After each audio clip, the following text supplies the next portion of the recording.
So first of all, post-lunch sessions are always amazing. That I can testify.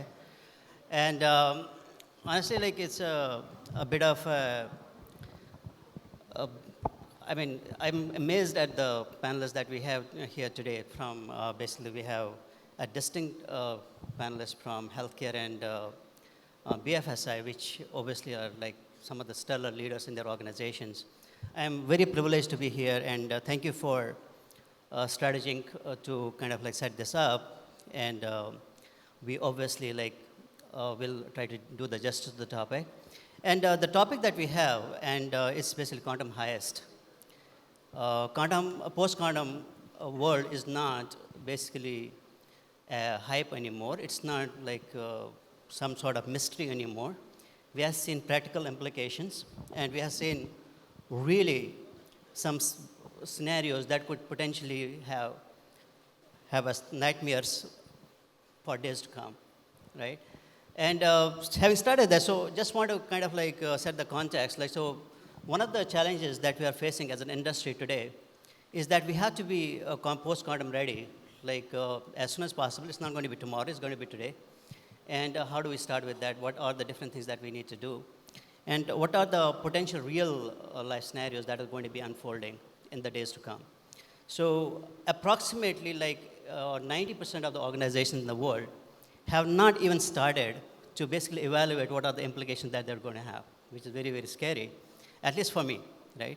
So second thing that I believe is that NIST actually published basically an advisory that by 2030, everybody has to be ready or they will stop actually doing business, because the backbone of security, information security, is built on some of the base protocols that are built on cryptography, right? So if your traditional algorithms are not going to be sufficient, so obviously whatever business that you do is not going to survive. So given that kind of grave situation that we are, so I would just basically be talking to the esteemed panelists about their viewpoints and things. So start with Ramesh. Ramesh is from Biocon, an old friend. So Ramesh, one of the challenge that we have right now, and it's very prevalent in the industry, that kind of goes like this. Like it said, okay, the nation state actors, the bad guys, and people who have some malicious intent are doing data harvesting at a large scale, right? So the massive data is being collected, which is encrypted right now. But they believe that they can actually decrypt it once we have basically systems that are going to be mainstream and result in actually compromising the assets, compromising the data that organizations have in encrypted format. Scary situation. What do you think? Do you think that is basically something that we should not worry about, or do you think this is a reality and we have to ensure that, okay, we are prepared for it? Thank you, Hilal, and thank you, Strategy for giving us the opportunity to discuss this topic. Once again, I am thanking Hilal because of this. This topic is maybe touched upon in many conferences or technological sessions, but not got the enough traction which it is desired for. This is the starting point for started discussing the way which we are discussing AI in all the technological forums, and the way we start working towards AI adoptions and the corresponding risk. Yes, it is real, may not be real right now, but it can be real in the coming days, which is post-quantum adoption.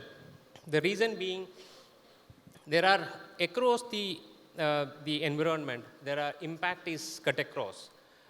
For example, the most dependent asymmetric keys can be broken. The digital signature can be forced, so the data integrity is at risk. Your secure communication can be weakened. Your implemented data encryption can be decrypted. So all this cutting across, your data is at stake, your identity, your devices, all are at stake. If quantum-enabled attacks are coming in, thus there is a possibility right now also people will harvest the data right now. So wait for the future technological enablement so that they can use the data. Maybe if we are not going faster or maybe catching up them in the pace which they are required. So obviously it is not real right now, but it can be real in near future. Thus we should be catching up the technology faster, or maybe making us ready to understand what is that impact in our organizations, so the visibility could be created, and then start working towards the adoption of post-quantum cryptographies. Yeah, Ramesh, very well said. So it's obviously like something that people do not necessarily feel that it's very urgent, but the urgency needs to be there. And the sooner we actually realize that fact, the better. So now that we have established that this is something that is a reality and we are going to face it sooner or later, so the next thing all of us struggle with is basically like, okay, what do we do, right? So where do we start? And one of the things that is often challenging for both legacy organizations, traditional organizations, or new age organizations is having the capacity to have a proper inventory of the systems that need to be remediated. So if you, I mean, all of us are in the same boat. I think one of the things that we often struggle with is having an inventory of all our crypto implementations. We even struggle with actually like having a proper certificate life cycle. Just imagine that when we are struggling with certificate management, imagine being as forward as or advanced at managing crypto inventories. So Anil, to you, my question would be, so how do we actually prioritize this? What are the different methods and techniques that we can use to kind of like ensure that we have a proper inventory, accurate inventory, and also prioritize them for remediation? Public facing, private facing, like obscure systems, legacy systems versus modern systems. Like what are the different things that we can actually do? Thanks, Hilal, and thanks, Strategic Link. To start with, as you are rightly pointing out that having an inventory, but if you look at inventory, I can say that not all systems are designed or created in the same way. And if you look at the data also, not all data is exposed or vulnerable.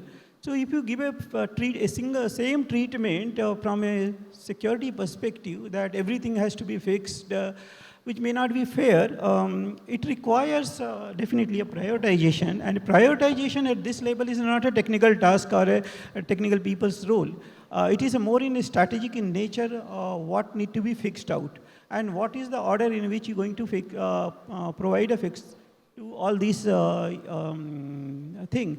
So there is a risk-based approach need to be carried out in order to ensure that what to be fixed. It all depends on the risk. You need to do an impact assessment, see what is the exposure associated with it, and also look at the longevity of your data. And from the compliance and accountability perspective, what is the impact it can create. Given these things in mind, probably we need to probably categorize the, if I have to say, like a 3 basket. One is like the one which is exposed highly vulnerable public sites, your let's say APIs, the mobile app, net bankings, applications. So those are like internet-based, sensitive, business-sensitive data. They are highly exposed. They are very high risk. But if you look at their maybe short-lived risk perspective, because if you get them addressed, so this is one category of basket. Another could be like look at the data which you are persisting, like we talked about ransomware, we need to have a backup, not only backup of data, the configurations, right? So you need to see that how long you need to store your data. So since longevity of your data perspective, you need to see what kind of assessment. They may be low risk items, but they may be required in the long run perspective to be protected. Because as we all know, right, that people are just, sorry, I thought you were saying something. Okay. So people basically attack the systems, get the data. They don't worry about the decryption right now. They are also aware the quantum will be one day ready. That time they will use this data to decrypt. So consider like a system. I don't know how many of you have enrolled for ABHA. ABHA is our health record initiative by the government of India. I am also have registered. So this is very sensitive data, and confidential from the PII perspective, being your medical record. Okay. And this not need to be restored, let's say retained for next 5 to 10 years, maybe 50 years, 100 years, these data need to be stored. So from that perspective, what kind of encryption are the things we need to put in order to secure the data? Third, if you look at from your legacy applications, which may not be you looking at a very high risk, but they are like a medium risk. But then we also need to protect them, like say HRMS and system, which has a PII information. They also need to be protected. So if I look at the in a nutshell, three things we need to do. One is that fix the exposed data basically. Whatever is exposed, fix them first. Protect what you need to retain for long. So that is your must thing. Sure. And third thing you should do is prepare. Prepare for the weakest link in your system or the legacy applications. Prepare how you can make it robust. So these are the three aspects I would say that we need to work on. Not worry about quantum today, but quantum is a worry for the future. So from today, we have to start beginning and ensuring that it can be done. Sure. So I think, Anil, you put it right way. So basically, it's all about identifying your crown jewels, make a inventory of those, and understand which ones deserve the attention first, and prioritize. Basically, like it can be either way. You can have your high priority systems basically like analyze to what does it take for us to transition them, or you can have some of the systems that are not so critical and test on them how the quantum transition will actually work. So identities, data systems, and all your legacy architecture that you have deserves that kind of attention. So continuing with the same thought, right? So Gajanan, I have a question for you. So a lot of times what we believe is, and also please let's respect the time because we don't have a lot of time. So my question to you is that we often rely on basically making the existing systems a lot more stronger so that we feel that they can actually resist whatever is coming. So do you think it is like a fool's errand if we actually say that, okay, we are going to add more keys, a lot more strength in the algorithms, we will have a lot more basically like entropy and things like that in the current existing algorithms. Do you think that strategy works, or it is we are fooling ourselves and saying that, okay, like this is eventually not going to work, so why bother? I think agility is good, but we need to, check whether to apply the agility. Okay, that is very important. Now, in this case, we should be agile, but then we should plan very carefully. This is the futuristic approach. I'll, describe this into 3 to 4, I'll touch 3 to 4 aspects, okay, of, this one. When, you need to plan, okay, for the quantum safe, algorithms or the quantum safe journeys, you need to decide what you need to plan today, what you need to plan 5 years down the line and 10 years down the line, okay? Now, what we can do is that, okay, currently you need to audit your algorithms, you need to audit your, complete assets, and need to check whether, my current algorithms are, prone to, hacking later on, okay, at 5 years down the line. So you need the careful planning for this one. Now, what are the implications of this? Let us, discuss what, what will happen if you have the quantum agility. So naturally, if you, implement anything in, hurriedly, there will be a lot of errors. Sure. And when you consider the enterprise applications, the implications will be more. To implication in terms of the restoration of the application, it will be, quite right. Huge. So this is you will create, more errors, implementation errors. And to roll back those errors, again, you will need, the time and you will need the money. Yeah. So that is one part. Second, it will add to the complexity. If you, do not audit your assets, if you do not audit your system, you will, try to do something, okay, implement this one, which is not, interoperable with other systems. Yeah. Okay. You'll have a certain set of, algorithms, okay, which are currently, running, okay, and other set which will be the PQC compliant or the, for the futuristic purpose. So sure. It will increase the, complexity. It will increase more overload on the system in terms of the, technology and in terms of the operation. Absolutely. Which will be, disasters, for the whole organization. Sure. So what I kind of like gather from basically the thoughts is, and they are very well put, is basically like ensuring that, okay, we do not get in a comfort zone saying that, okay, whatever works today, and if we strengthen a bit, like it will always save us. That's not going to happen, and that might actually end up as being in a disaster. And rather than actually doing something that's only going to add to the complexity, we need to make it more simpler so that when the time comes, we are able to basically like ensure that the transition is seamless and we have covered the entire scope that's actually getting impacted. So that's really, really well put. So thank you for that. So Ashish, coming to you. So now that we have basically understood how do we prepare for it, we understand the gaps and we understand do our due diligence in terms of creating an inventory. So question to you, Ashish, is that in the meantime, while we are preparing for it, is there something like zero trust or access control that can potentially be a stopgap measure for the time being until we actually have a proper strategy in place? Okay. Nice question, Hilal. See, I will give an exact situation which I faced in 2000, year 2000.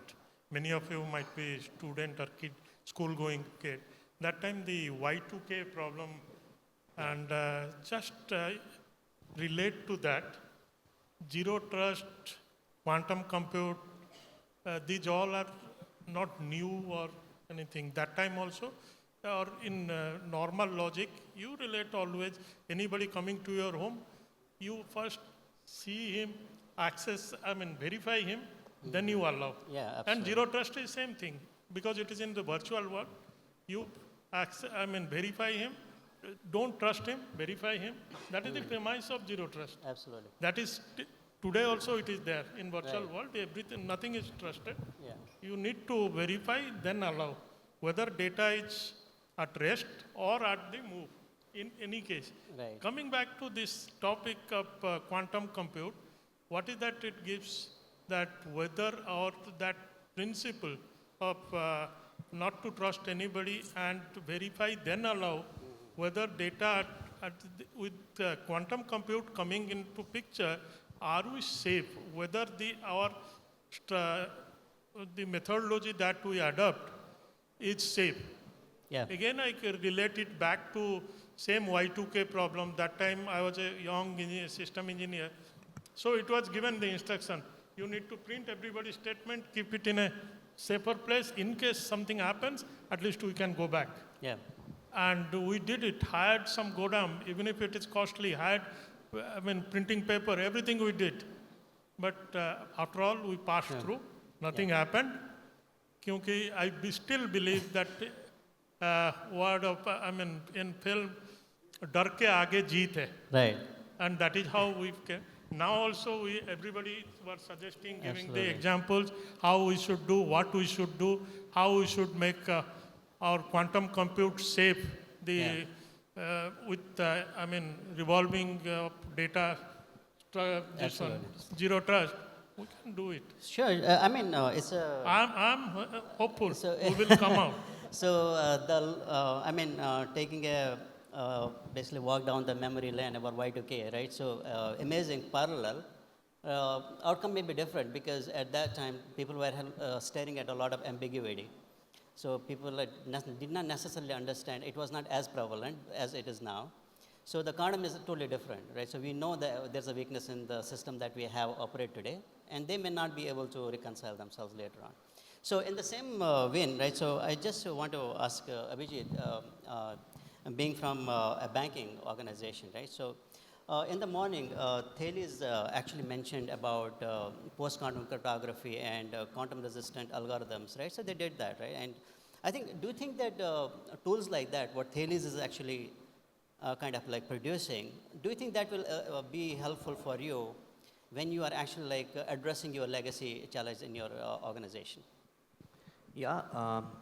So Hilal, if I understood the questions correctly, that you want me to talk about the prioritization on the API or the data, right? Right. That was the question you were asking me. Yeah. So it's all about that vulnerabilities and values, right? Sure. If I have to prioritize over remediating data or API, right? I'd always go for the data first, because if a data is there today, there is a chance that it may get harvested or decrypted tomorrow, right? We'll have to be doubly sure that it doesn't happen. About API, if you see in the morning also, there are a couple of sessions happen where we are talking about the API securities, but in case of API, we should rank those API first, right? Which all are the vulnerable, which have a propensity to become a shadow or zombie, because all these will lead us to that quantum threat, right? Maybe it's a long shot, but I think agentic AI could be of a help, because if I have, I mean, in a very hypothetical scenario, if I have a couple of agents running in my system and it's continuously monitoring and scanning the entire ecosystem, it sees that if there is any propensity of quantum threat or not, that will be a helpful one, right? So these three are the priorities I could talk about. Very nice. Thank you so much. And that brings a lot of context. So moving on, Arvind, so you have a tough question to answer. I will not bite my words. So one of the challenges that basically, like when we think about basically what is going to be the solution for this kind of challenge, right? So the problem is that some of these algorithms like QRC, the quantum resistant algorithms and post-quantum cryptography like systems, they are not necessarily proven right now. So there's a lot of gaps in them that they have not been tested enough. So you're taking a leap of faith, saying that, okay, yeah, this is something that I'm going to work with. So now the challenge is that like this, I think it's actually same for everybody. Less than 27% of the CISOs actually have evaluated them. So now a challenge is that like you as a regulated entity, right? So how do you kind of like make yourself comfortable communicating to your organization that, okay, the post-quantum cryptography algorithms are going to be safe for my organization and I'm not going to have a disaster waiting on my hands? Now you want me to choose between the growth and being ultra careful. And it's not a choice. The growth is the revenue, and being careful is also the revenue, because if you're not careful, the revenue will completely deplete. So Ashish was mentioning about zero trust. Here you are going in a 180 degree, you are on a full trust mode. Right. So if you're looking at some of the cutting edge technologies, I think you'll have to look at it in terms of the benefit it can do. Point taken that it is not well proven in the market and there are not enough algorithms to support or data to support the activity. So you look at it in terms of what is the benefit. Definitely do the risk analysis in terms of what is the worst it can do. And when I say risk analysis, the first part is risk analysis to the stakeholder who has the least command over the system. Stakeholder, not all stakeholders are equal. So stakeholders does not immediately mean board, because board has a better command over it. In healthcare, the patient has no command over the health system, but is the most affected person. Similarly, in banking, the person having the account is the most affected, not the regulator or the RBI or somebody. So you'll have to look at it in terms of who's the most affected and what is the worst case there. Balance it between the growth, so that, because none of these algorithms are proven, we need to collect that data, and obviously we can't collect the data in a test environment. I'm sorry to interrupt, but do you think they have a choice? You don't have a choice. You should not be having, this is not the topic where you should be going for a choice. This is a topic where you should be looking at it in terms of how do we balance it and move forward. Making choices is going to make us too conservative. And this is the place where I think we will have to start working with the regulatory. So this is why I said this is a problem of full trust, because with regulator and trust, you know, the words don't Normally, normally regulations and regulatory bodies, they're extremely averse to anything that has not been tested. See, the regulatory bodies are being seen as fault-finding entities. So this regulatory bodies and any organization are in a zero trust mode. But the real purpose of that is to bring the trust for the overall safety of the industry. Yeah. We've kind of got it wrong, and thereby we are going forward with it. I think we got to change our approach. Yeah. The current approach we are taking is fundamentally flawed. Right. Amazing. I truly like that. So honestly, like that's the right approach, basically understanding the risk tolerance that you have and how does it actually translate into you making the decision that you have to make. Somewhere you have the flexibility where you have the choice of basically like picking up the technology, picking up the algorithm that you want to use. But at the same time, you may not have a lot of leverage when it comes to regulations. So striking that balance. There's a logical room for error within acceptable ranges of the nature of business. Absolutely, absolutely. And thank you so much for sharing that. So now we are, our time is up, but I have two more questions which I really, really want to cover. So I'm not going to move from here until I finish them, regardless of what somebody says. So, these are basically like questions for a call to action, right? So what should be our next steps? And that's again some actionable for our audience as well, right? So the first one, I think Ramesh, Abhijit, and I basically like Arvind, you can actually take them. It's about, it's a little bit controversial. So do you think that when we actually move into these uncharted territories, do you think it fundamentally, will it actually weaken the security standards? Or do you think it is going to be, it will actually strengthen the overall posture for the security industry? So we'll start with Abhijit. What are your thoughts?